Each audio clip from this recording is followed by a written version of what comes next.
picture of Dorian Gray by Oscar Wilde. Chapter 10. When his servant entered, he looked at him steadfastly, and wondered if he had thought of peering behind the screen. The man was quite impassive, and waited for his orders.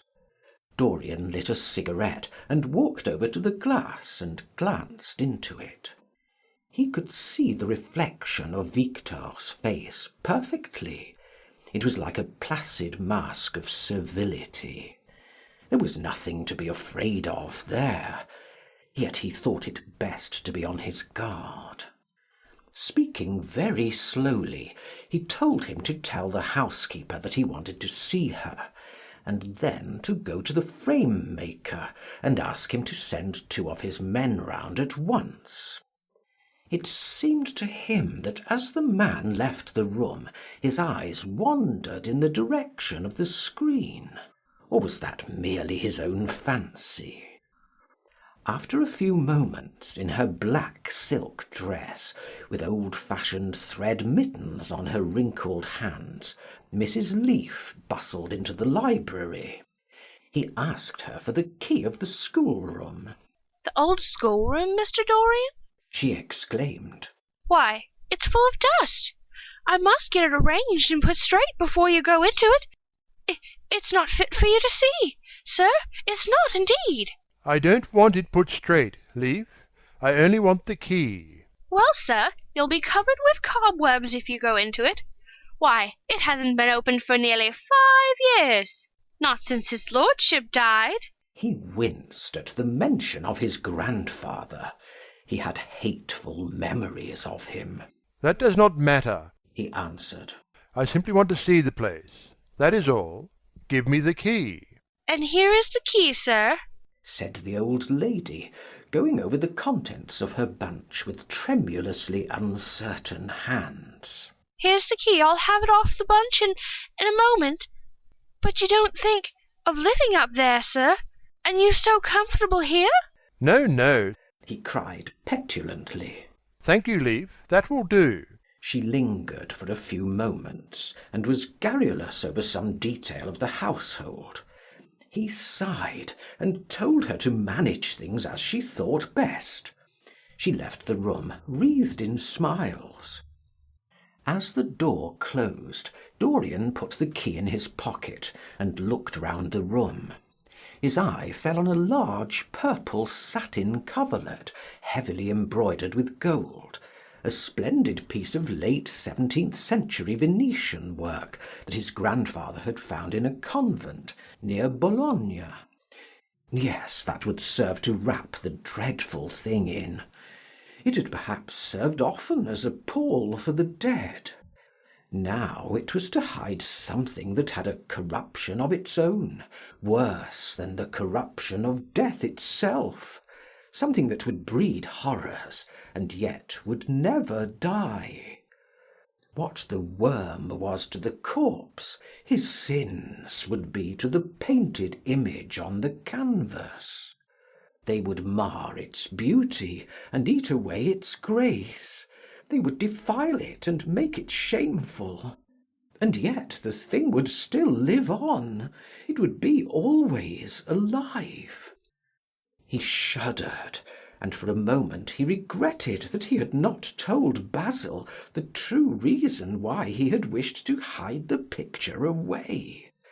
Basil would have helped him to resist Lord Henry's influence, and the still more poisonous influences that came from his own temperament. The love that he bore him, for it was really love, had nothing in it that was not noble and intellectual. It was not that mere physical admiration of beauty that is born of the senses, and that dies when the senses tire. It was such love as Michelangelo had known, and Montaigne, and Winckelmann, and Shakespeare himself. Yes, Basil could have saved him. But it was too late now. The past could always be annihilated. Regret, denial, or forgetfulness could do that. But the future was inevitable. There were passions in him that would find their terrible outlet, dreams that would make the shadow of their evil real. He took up from the couch the great purple and gold texture that covered it, and holding it in his hands, passed behind the screen. Was the face on the canvas viler than before? It seemed to him that it was unchanged, and yet his loathing of it was intensified. Gold hair, blue eyes, and rose-red lips, they were all there. It was simply the expression that had altered.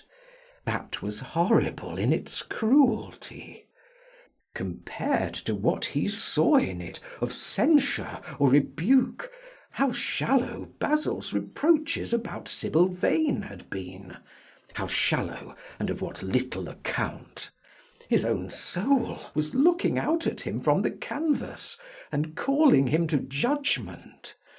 A look of pain came across him, and he flung the rich pall over the picture. As he did so, a knock came to the door. He passed out as his servant entered. "The persons are here, monsieur." He felt that the man must be got rid of at once. He must not be allowed to know where the picture was being taken to. There was something sly about him, and he had thoughtful, treacherous eyes. Sitting down at the writing table, he scribbled a note to Lord Henry, asking him to send him round something to read, and reminding him that they were to meet at 8:15 that evening. "Wait for an answer," he said, handing it to him. "and show the men in here." In 2 or 3 minutes there was another knock, and Mr. Hubbard himself, the celebrated frame-maker of South Audley Street, came in with a somewhat rough-looking young assistant. Mr. Hubbard was a florid, red-whiskered little man, whose admiration for art was considerably tempered by the inveterate impecuniosity of most of the artists who dealt with him. As a rule, he never left his shop. He waited for people to come to him. But he always made an exception in favour of Dorian Gray. There was something about Dorian that charmed everybody. It was a pleasure even to see him. "What can I do for you, Mr. Gray?"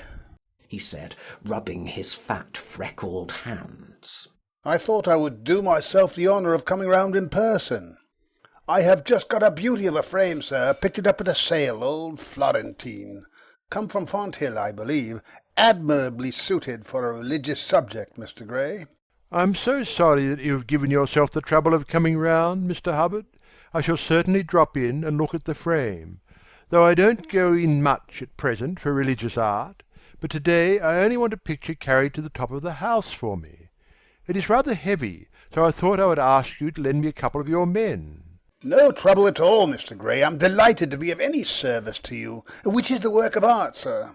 "This," replied Dorian, moving the screen back. "Can you move it, covering and all, just as it is? I don't want it to get scratched going upstairs." "Oh, there will be no difficulty, sir," said the genial frame-maker, beginning, with the aid of his assistant, to unhook the picture from the long brass chains by which it was suspended. "And now, where shall we carry it to, Mr. Gray?" "I will show you the way, Mr. Hubbard, if you will kindly follow me. Or perhaps you had better go in front. I am afraid it is right at the top of the house. We will go up by the front staircase, as it is wider." He held the door open for them, and they passed out into the hall and began the ascent. The elaborate character of the frame had made the picture extremely bulky, and now and then, in spite of the obsequious protests of Mr. Hubbard, who had the true tradesman's spirited dislike of seeing a gentleman doing anything useful, Dorian put his hand to it so as to help them. "Something of a load to carry, sir," gasped the little man when they reached the top landing, and he wiped his shiny forehead. "I'm afraid it is rather heavy," murmured Dorian, as he unlocked the door that opened into the room that was to keep for him the curious secret of his life, and hide his soul from the eyes of men.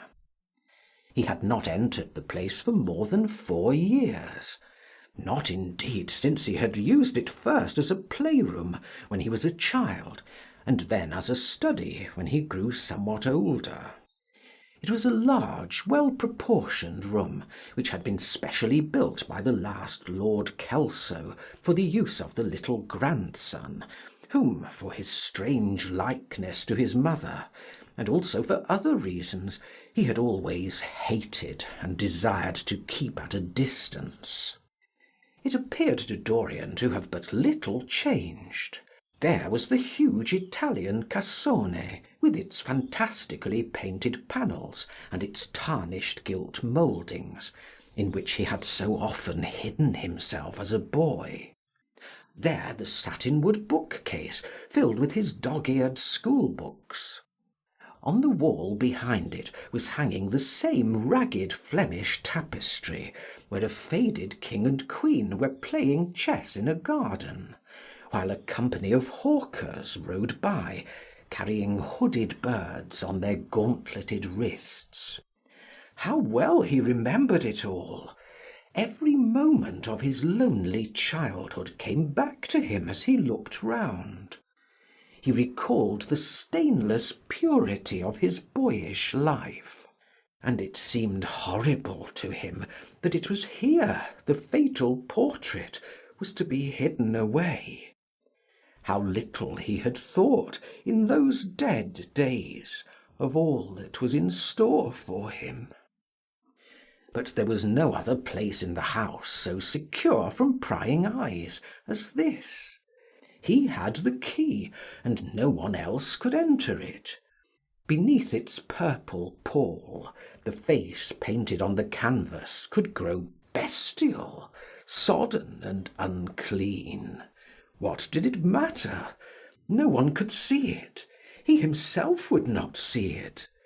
Why should he watch the hideous corruption of his soul? He kept his youth. That was enough. And besides, might not his nature grow finer after all? There was no reason that the future should be so full of shame. Some love might come across his life and purify him, and shield him from those sins that seemed to be already stirring in spirit and in flesh, those curious, unpictured sins, whose very mystery lent them their subtlety and their charm. Perhaps some day the cruel look would have passed away from the scarlet, sensitive mouth, and he might show to the world Basil Hallward's masterpiece. No, that was impossible. Hour by hour, and week by week, the thing upon the canvas was growing old. It might escape the hideousness of sin, but the hideousness of age was in store for it. The cheeks would become hollow or flaccid. Yellow crow's feet would creep round the fading eyes and make them horrible. The hair would lose its brightness, the mouth would gape or droop, would be foolish or gross, as the mouths of old men are. There would be the wrinkled throat, the cold, blue-veined hands, the twisted body that he remembered in the grandfather who had been so stern to him in his boyhood. The picture had to be concealed. There was no help for it.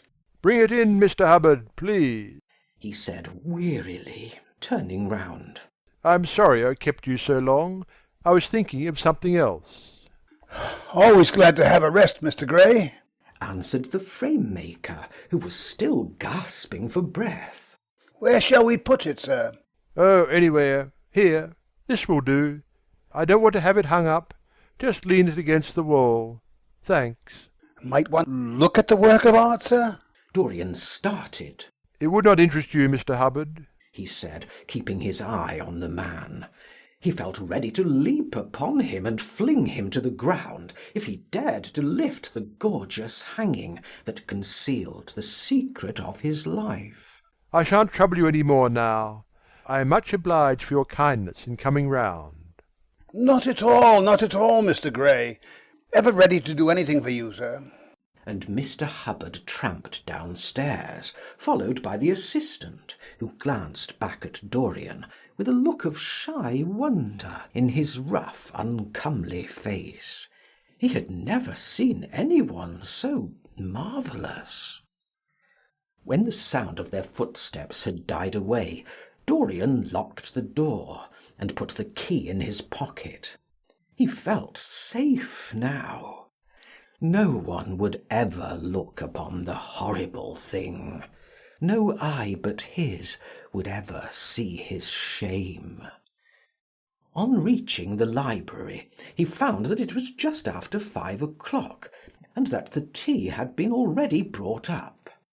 On a little table of dark perfumed wood, thickly encrusted with nacre, a present from Lady Radley, his guardian's wife, a pretty professional invalid who had spent the preceding winter in Cairo, was lying a note from Lord Henry, and beside it was a book bound in yellow paper, the cover slightly torn and the edges soiled.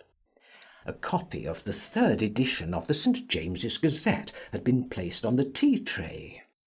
It was evident that Victor had returned. He wondered if he had met the men in the hall as they were leaving the house, and had wormed out of them what they had been doing. He would be sure to miss the picture, had no doubt missed it already while he had been laying the tea-things. The screen had not been set back, and a blank space was visible on the wall. Perhaps some night he might find him creeping upstairs and trying to force the door of the room. It was a horrible thing to have a spy in one's house. He had heard of rich men who had been blackmailed all their lives by some servant who had read a letter, or overheard a conversation, or picked up a card with an address, or found beneath a pillow a withered flower, or a shred of crumpled lace. He sighed, and having poured himself out some tea, opened Lord Henry's note. It was simply to say that he sent him round the evening paper, and a book that might interest him, and that he would be at the club at 8:15. He opened the St. James's languidly and looked through it. A red pencil mark on the 5th page caught his eye. It drew attention to the following paragraph: Inquest on an actress. An inquest was held this morning at the Bell Tavern, Hoxton Road, by Mr. Danby, the district coroner, on the body of Sybil Vane, a young actress recently engaged at the Royal Theatre, Holborn. A verdict of death by misadventure was returned. Considerable sympathy was expressed for the mother of the deceased, who was greatly affected during the giving of her own evidence and that of Dr. Birrell, who had made the post-mortem examination of the deceased. He frowned, and tearing the paper in two, went across the room and flung the pieces away. How ugly it all was! And how horribly real ugliness made things! He felt a little annoyed with Lord Henry for having sent him the report, and it was certainly stupid of him to have marked it with red pencil. Victor might have read it. The man knew more than enough English for that. Perhaps he had read it and had begun to suspect something. And yet, what did it matter? What had Dorian Gray to do with Sybil Vane's death? There was nothing to fear. Dorian Gray had not killed her. His eye fell on the yellow book that Lord Henry had sent him. What was it, he wondered? He went towards the little pearl-coloured octagonal stand that had always looked to him like the work of some strange Egyptian bees that wrought in silver, and taking up the volume, flung himself into an arm-chair and began to turn over the leaves. After a few minutes he became absorbed. It was the strangest book that he had ever read. It seemed to him that in exquisite raiment, and to the delicate sound of flutes, the sins of the world were passing in dumb show before him. Things that he had dimly dreamed of were suddenly made real to him. Things of which he had never dreamed were gradually revealed.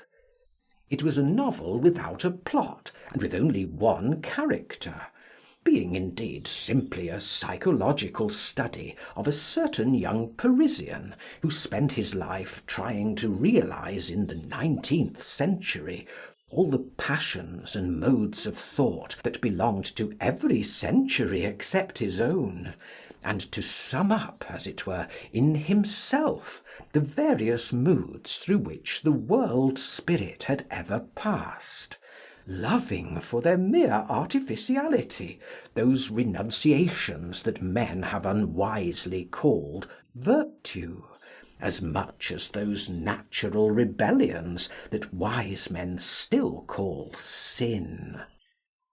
The style in which it was written was that curious jewelled style, vivid and obscure at once, full of argot and of archaisms, of technical expressions and of elaborate paraphrases, that characterises the work of some of the finest artists of the French school of symboliste. There were in it metaphors as monstrous as orchids, and as subtle in colour. The life of the senses was described in the terms of mystical philosophy. One hardly knew at times whether one was reading the spiritual ecstasies of some mediaeval saint, or the morbid confessions of a modern sinner. It was a poisonous book. The heavy odour of incense seemed to cling about its pages and to trouble the brain. The mere cadence of the sentences, the subtle monotony of their music, so full as it was of complex refrains and movements elaborately repeated, produced in the mind of the lad, as he passed from chapter to chapter, a form of reverie, a malady of dreaming, that made him unconscious of the falling day and creeping shadows. Cloudless, and pierced by one solitary star, a copper-green sky gleamed through the windows. He read on by its one light, till he could read no more. Then, after his valet had reminded him several times of the lateness of the hour, he got up, and going into the next room, placed the book on the little Florentine table that always stood at his bedside, and began to dress for dinner. It was almost 9 o'clock before he reached the club, where he found Lord Henry sitting alone in the morning room, looking very much bored. "I am so sorry, Harry," he cried. "but really it is entirely your fault.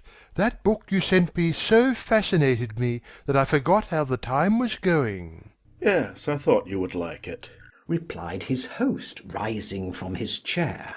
"I didn't say I liked it, Harry. I said it fascinated me. There is a great difference."